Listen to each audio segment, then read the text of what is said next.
Hello friend, most 20 जी के लेकर आया हूँ विथ ऑब्जेक्टिव और साथ ही कुछ एक्स्ट्रा फैक्ट भी, जिससे कि आपको बहुत ज़्यादा बेनिफिट होने वाले हैं। तो चलिए देखिए, पहला नंबर क्वेश्चन है, चार मीनार कहाँ स्थित है? चार मीनार कहाँ स्थित है? तो इसका सही आंसर हो जाएगा हैदराबाद। चार मीनार हैदराबाद में स्थित है। तो चार मीनार बनवाया किसने था? तो इसको याद रखिएगा, मोहम्मद कुली कुतुब शाह। मोहम्मद कुली कुतुब शाह ने बनवाया था। ये 1591 ईस्वी में बनवाया था। तो इस बात को याद रखिएगा। तो यहाँ से एक क्वेश्चन और भी एक्स्ट्रा बताना चाहूँगा, जिसे जुड़वा शहर किसको कहता है। यहाँ पर जो ये सिकंदराबाद और हैदराबाद को जुड़वा शहर कहते हैं। इन दोनों को मिलाकर जुड़वा शहर कहते हैं। तो इसको भी याद रख लीजिएगा, हो सकता है पूछ सकता है। नेक्स्ट देखिए, निम्न में से कौन परिसंचरण प्रणाली का हिस्सा नहीं है? तो परिसंचरण प्रणाली कहने का मतलब जिससे कुछ शरीर के अंदर ले जाया जा सके, यानी परिवहन कर सके इधर से उधर। तो यहाँ पर देखिए, कोशिकाओं के द्वारा कुछ ना कुछ तो हो जाता है। धमनियाँ, सिराएं, इन सब के साथ कुछ ना कुछ परिवहन होता है। लेकिन यहाँ पर ये जो बिल्ली है, इसके द्वारा कुछ नहीं होता है। ये बिल्ली की जगह बिल्ली भी हो सकता था। इसी का दूसरा नाम बिल्ली भी है, याद रखिएगा। ये छोटी आंत में उंगली नुमा संरचना जो होती है, ये वही उसी का नाम है, जिससे कि महत्वपूर्ण पदार्थों को अवशोषित करने का काम करता है। छोटी आंत में जो इंपॉर्टेंट सब पदार्थ होते हैं, उसको ये अवशोषण करने का काम करता है बिल्ली, या इसको बिलाई भी कहते हैं। बिलाई, ये तीनों एक ही नाम है। तीनों के तीनों नाम एक ही है। तो ये परिसंचरण में भाग नहीं लेते हैं। ये परिसंचरण प्रणाली का हिस्सा नहीं है। ये छोटी आंत का हिस्सा है, सिर्फ ये अवशोषण करने का काम करता है। नेक्स्ट देखिए, इसको थोड़ा छोटा कर दें। हाँ, ओके। भारत के निम्नलिखित इस्पात संयंत्रों में से कौन सार्वजनिक क्षेत्र के अंतर्गत नहीं आता है? सार्वजनिक क्षेत्र कहने का मतलब जिसका नियंत्रण सरकार पर हो। सार्वजनिक क्षेत्र का मतलब होता है जिसका नियंत्रण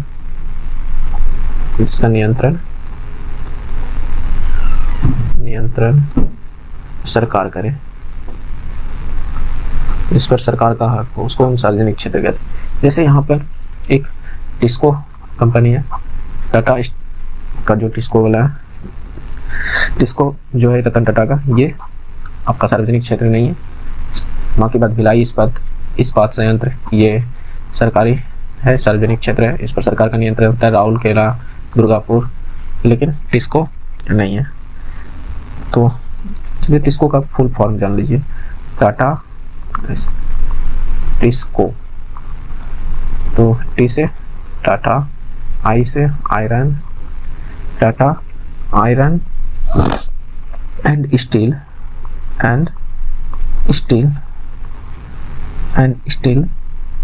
कंपनी, एंड स्टील सीओ से कंपनी,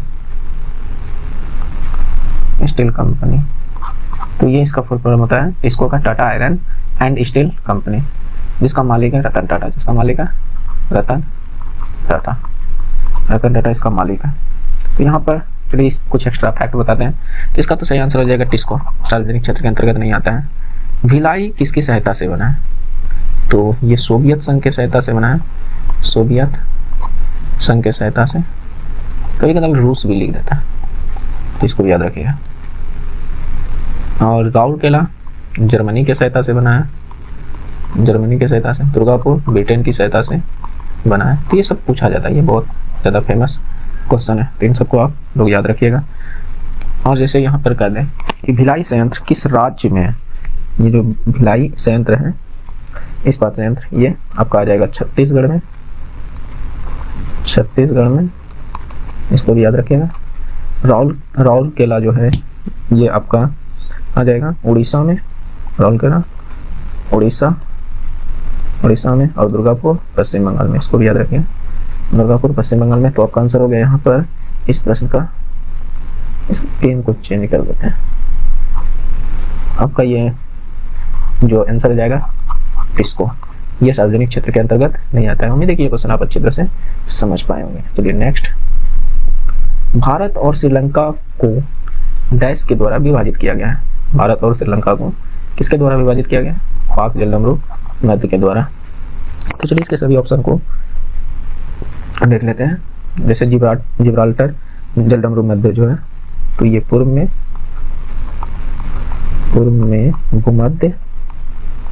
भूमध्य सागर, पूर्व में भूमध्य सागर, और आपका पश्चिम में अटलांटिक महासागर को अलग करती है। पश्चिम में अटलांटिक महासागर को अलग करती है। एक है आपका हार्मुज जल संधि। हार्मुज जल संधि जो है ये आपका ओमान और ईरान को अलग करता है। ओमान और ईरान को अलग करता है। और बेरिंग जलडमरू मध्य जो हो गया आपका आर्कटिक महासागर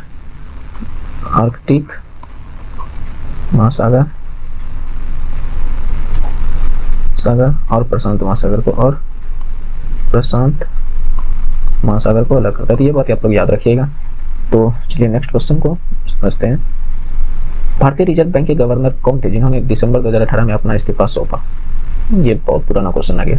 तो चलिए कर लीजिए, वो कौन सा भारतीय गवर्नर था जो दिसंबर 2018 में इस्तीफा सौंप दिया? उर्जित पटेल।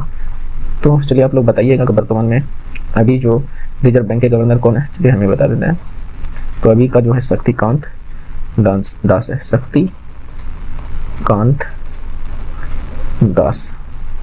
शक्तिकांत दास वर्तमान में है। चलिए नेक्स्ट देखिए, किस पाकिस्तानी जनरल ने वर्ष 1999 में अपने देश में सैन्य शासन लागू किया था? यानी तख्ता पलट किया था 1999 ईस्वी में, किसने? तो ये हो जाएगा परवेज मुशर्रफ। परवेज मुशर्रफ ने, ये आर्मी चीफ था, आर्मी चीफ था जिसने तख्ता पलट किया था। उस समय पाकिस्तान का जो पीएम था वो नवाज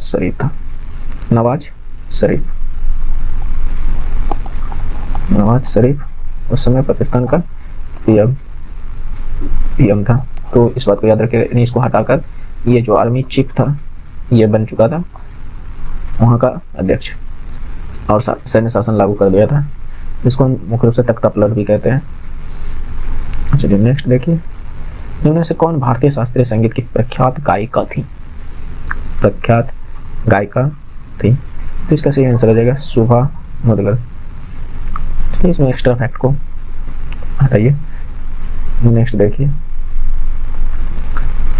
मिनट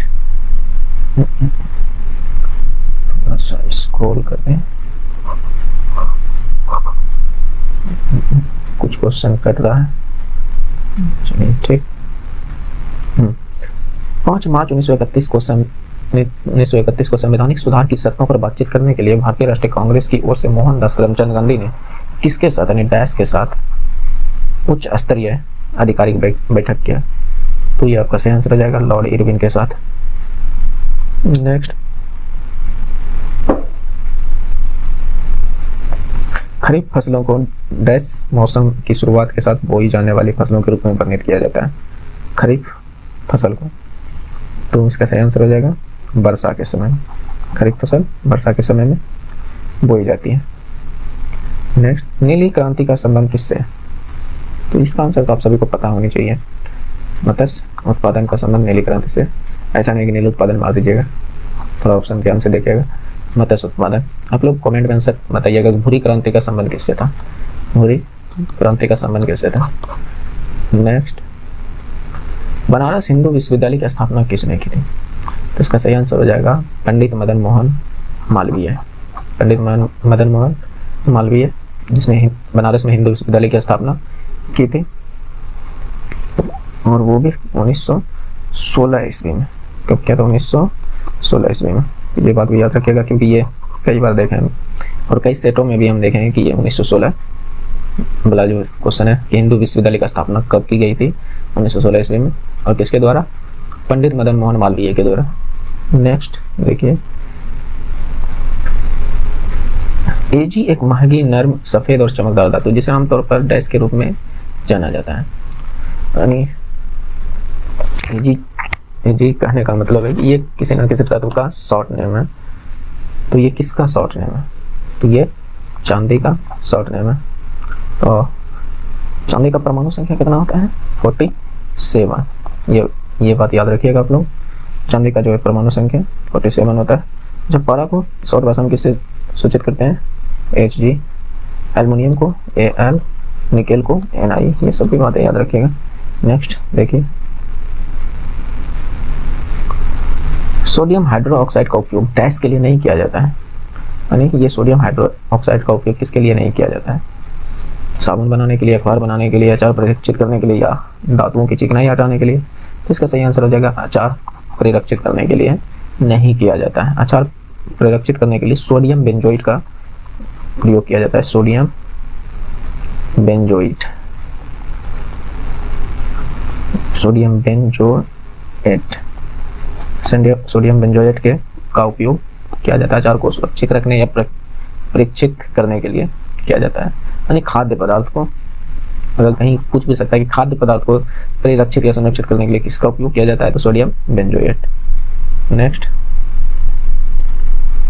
सबसे बड़ा नदी द्वीप माजुली निम्नलिखित में से किस नदी पर स्थित है? तो ये क्वेश्चन तो आप लोगों को पता ही होना चाहिए कितनी इंपॉर्टेंट है, क्योंकि ये क्वेश्चन बहुत बार पूछा गया है एग्जाम में, और क्या पता और भी आगे पूछे जा सकते हैं। तो इसका सही आंसर हो जाएगा ब्रह्मपुत्र, जो कि असम में है। ब्रह्मपुत्र नदी असम में है।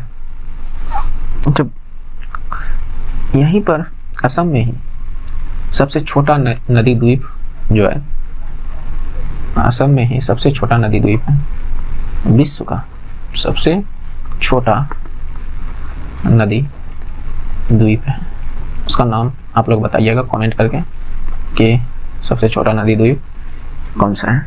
हालांकि वो असम में ही है, तो आप लोग कमेंट करके बताइएगा। और अभी तक आप लोग चैनल पर नए हैं तो सब्सक्राइब कर लीजिएगा, अगर लाइक नहीं किया है तो लाइक कर दीजिएगा। चलिए आगे देखिए, मानव शरीर की सबसे छोटी हड्डी है। तो आप लोगों को पता होनी चाहिए कि मानव शरीर की सबसे छोटी हड्डी जो होती है कान की हड्डी, जिसका नाम है स्टेपेज। और ये भी क्वेश्चन कई बार घूमते फिरते आ भी जाता है। चलिए देखिए नेक्स्ट। तो आप लोग, अच्छा मैं बता देता हूँ आप लोग से कितना पूछेंगे। तो मानव शरीर की सबसे बड़ी हड्डी जो होती है वो फीमर की हड्डी होती है। फीमर होती है जो जांग में होती है, जांग में। ये बात भी याद रखिएगा। मानव शरीर की जो सबसे बड़ी हड्डी होती है वो फीमर, जिसका नाम फीमर है, वो जांग में पाया जाता है, यानी जांग की हड्डी कहलाती है। नेक्स्ट, किसी विशेष निर्णय या कानून को रोकने के लिए किसी व्यक्ति, पार्टी या राष्ट्र के अधिकार को क्या कहा जाता है? किसी विशेष निर्णय या कानून को रोकने के लिए किसी व्यक्ति, पार्टी या राष्ट्र के अधिकार को क्या कहा जाता है? तो इसको कहते हैं वीटो शक्ति। चलिए यहाँ पर एक ऑप्शन है पावर ऑफ अटर्नी। वोट जानते हैं आप लोग, वोट देना, तो ये सब जानते हैं। पावर ऑफ अटर्नी क्या होता है? पावर ऑफ अटर्नी का मतलब होता है कि किसी भी संपत्ति का अधिकार किसी दूसरे व्यक्ति को दे देना, वह पावर ऑफ अटर्नी कहलाता है। यानी उस व्यक्ति पर मालिकाना हक किसी और व्यक्ति को दे देना, हुआ पावर ऑफ अटर्नी होता है। नेक्स्ट देखिए, भारत की पहली महिला मुख्य चुनाव आयुक्त कौन थी? पहली महिला मुख्य चुनाव आयुक्त, तो आपका सही आंसर हो जाएगा रमा देवी। इसका सही आंसर हो जाएगा रमा देवी। तो आप लोग बताइएगा मीरा कुमार कौन था? मीरा कुमार भी प्रथम ही थी। तो चलिए आप लोग मत बताइए, हम ही बता देते हैं। लोकसभा की सबसे पहली अध्यक्ष थी, लोकसभा की पहली महिला अध्यक्ष थी, पहली महिला अध्यक्ष। चलिए नेक्स्ट देखिए, ये VVI क्वेश्चन है, आप लोग जरूर इस पर ध्यान दीजिएगा, क्योंकि ये इस बार ग्रुप डी का सबसे फेमस क्वेश्चन था। पुस्तक द ओरिजिन ऑफ स्पीसीज के लेखक कौन थे? ओरिजिन ऑफ स्पीसीज के लेखक कौन थे? तो ये आपका आ जाएगा चार्ल्स डार्विन। चलिए इसके और भी ऑप्शन का थोड़ा पोस्टमार्टम किया जाए। जेम्स वाटसन एवं क्रिक का तो नाम सुने होंगे, जेम्स वाटसन एवं क्रिक का नाम सुने होंगे। तो इसने किसका खोज किया था? डीएनए का। किसका? डीएनए का। एक है जेन गुडाल, ये वन संरक्षी था, वन संरक्षी था, यानी ये पेड़ पौधे से इसका ज़्यादा लगाव था, इसके लिए इसे कई बार पुरस्कार भी दिया गया था, और पशु पक्षी से ये इसका ज़्यादा लगाव था। लुई पास्चर ने रेबीज के टीके का खोज किया था। किसका टीके का? रेबीज के टीके का खोज किया था। अच्छा, रेबीज बीमारी आमतौर पर किससे होता है, इस बात को आप लोग बताइएगा। चलिए नेक्स्ट देखिए, क्वेश्चन नंबर 19, कथकली की जड़ें किस राज्य में हैं? कथकली की जड़ें किस राज्य में है? ये आपका सही आंसर हो जाएगा केरल। कथकली किस राज्य से संबंधित है या इसकी जड़ें किस राज्य से है? तो वह केरल हो जाएगा। आंध्र प्रदेश से संबंधित जो है नृत्य वो हो जाएगा कुचिपुड़ी। और इसका ट्रिक हमने पढ़ा था बहुत दिन पहले कि आंध्र से याद रखिएगा, आंध्रा यानी अंधा आदमी को कच्चा पूड़ी भी दे दोगे तो खा लेगा, तो इसलिए आंध्र प्रदेश को आंध्रा से सूचित कीजिए और कुचिपुड़ी को कच्ची पूड़ी से। तो ये ट्रिक आप लोग याद रख सकते हैं। कर्नाटक का है यक्षगान। तमिलनाडु से संबंधित है भरतनाट्यम या भरतनाट्यम होता है। तो ये भी बात आप लोग याद रखिएगा। क्वेश्चन नंबर 20 लास्ट और इम्पोर्टेंट क्वेश्चन है। भारतीय रेगिस्तान डैश के पश्चिम में स्थित है? तो ये हो जाएगा आपका अरावली की पहाड़ी के पश्चिम क्षेत्र में स्थित है। भारतीय रेगिस्तान अरावली की पहाड़ी के पश्चिमी क्षेत्र में स्थित है। चलिए, नीलगिरी की पहाड़ियाँ कहाँ पर स्थित है? ये आपका हो जाएगा तमिलनाडु। और हिमाद्री आपका कहाँ पर स्थित है? ये आपका हो जाएगा उत्तराखंड याद रखिएगा। और अरावली की पहाड़ी जो समझिएगा, तो कैमूर की पहाड़ी मध्य प्रदेश कहाँ पर स्थित है? मध्य प्रदेश के जबलपुर में।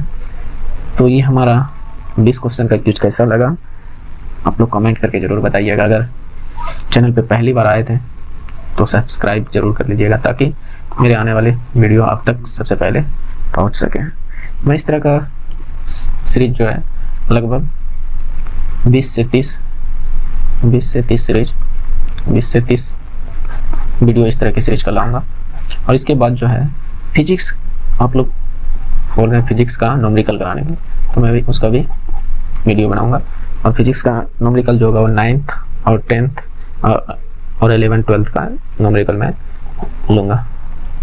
तो आप लोग चैनल पर बने रहिएगा और हो सके तो आप अपना भाई समझकर सपोर्ट कीजिएगा।